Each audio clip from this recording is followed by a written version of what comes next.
Hi, it's 28th of February, the fifth day of Russian war against Ukraine, which actually started not just 5 days ago, but in 2014 when Russia first annexed Ukrainian peninsula Crimea and occupied some territories of Donetsk and Lugansk regions.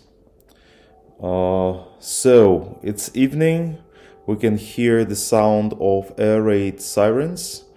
It means that everyone should go to shelter. I'm in the shelter now. And that's the background of this day. This day was about negotiations. Today in Belarus, representatives of Russia met representatives of Ukraine and didn't come to any accord. Why did it happen? Well, because the sides had absolutely different positions. Russians went on negotiations with a position saying that we would stop the war if Ukraine recognizes independence of Crimea, independence of so-called Lugansk People's Republic and Donetsk People's Republic, and then if Ukraine demilitarizes and denazifies, whatever that means. Ukrainian side took a position that Russia should withdraw its troops from Ukraine entirely, including Crimea and Donbass. No agreement could be reached with this difference, with such different approaches. But it is crucially important that, these negotiations were doomed to failure not just because of the difference in approach. They were doomed to failure also because, Russia didn't show any sign of a goodwill. In diplomacy and world politics, you judge on success of your politics if you see some signs of goodwill. For instance, Russia could stop shelling for that day, but Russia didn't do it. Russia's been shelling Ukraine all day, and the most severe shelling happened in Kharkiv, where I think 9 people died and 37 were wounded. 6-year-old girl was killed in Mariupol.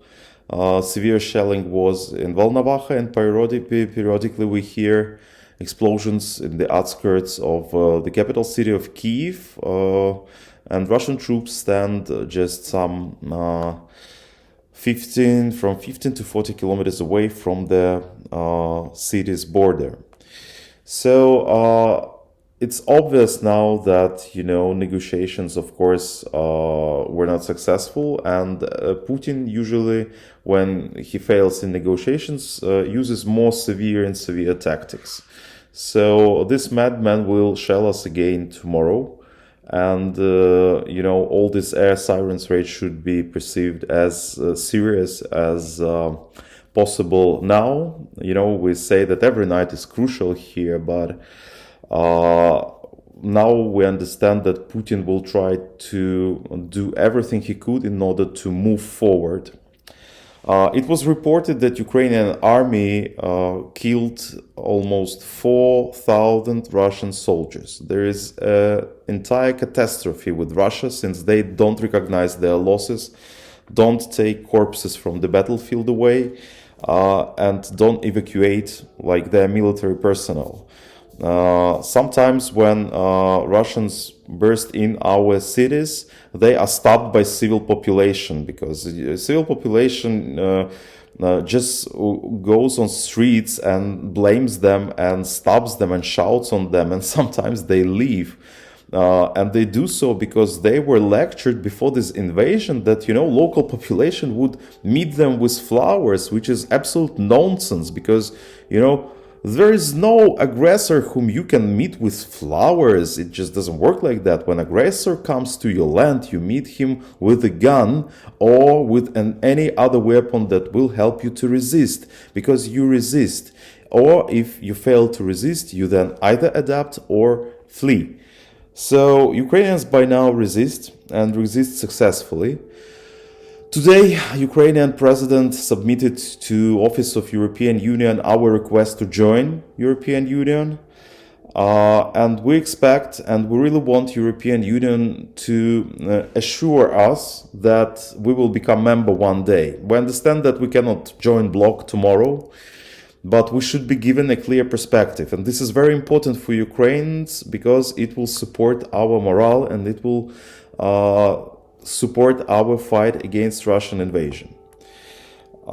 So for us, it is important to stand with Ukraine. We also call for all the world leaders to impose more and more sanctions on Russia each day. It is very important that this sanction pressure, that it's not something discrete, that it goes on new and new day. We hear news from Russia that the economy suffered somehow, that currency exchange rates dropped and the stock exchange index went down. However, it is not enough. Ordinary Russians, they are very angry about what's happened, but they still don't connect to things, the sanctions and the fact of the war. Because in Russian universe, in their media, they are advancing and will take the entire Ukraine soon. That, they heroically advance forward with no casualties, which is absolute total lie. And so the best way to support Ukraine now would be to carry on a civil campaign to push your governments to impose more new sanctions each day. It is an ethical issue to which extent you can push on Russian citizens, because obviously we should distinguish Russian citizens from Russian government. It's Russian government who declared the war against Ukraine. It's Russian government who signed orders to shell our cities and our neighborhoods. But the thing is that Russian government has a 60% approval rating from Russian population. And Vladimir Putin, we won his so-called election. We understand that staged elections have nothing to do with democratic standards. Vladimir Putin still enjoys high ratings of approval. So there is a paradox. And one of the things which can change the situation is, of course, information about casualties, information about, small country that for the fifth day tackles nuclear, disastrous, monstrous empire. It's the story that just should be told, and it's happening right now. And it is very important to support us in this fight. So we better to switch lights off, and I hope to see you tomorrow. Stand with Ukraine.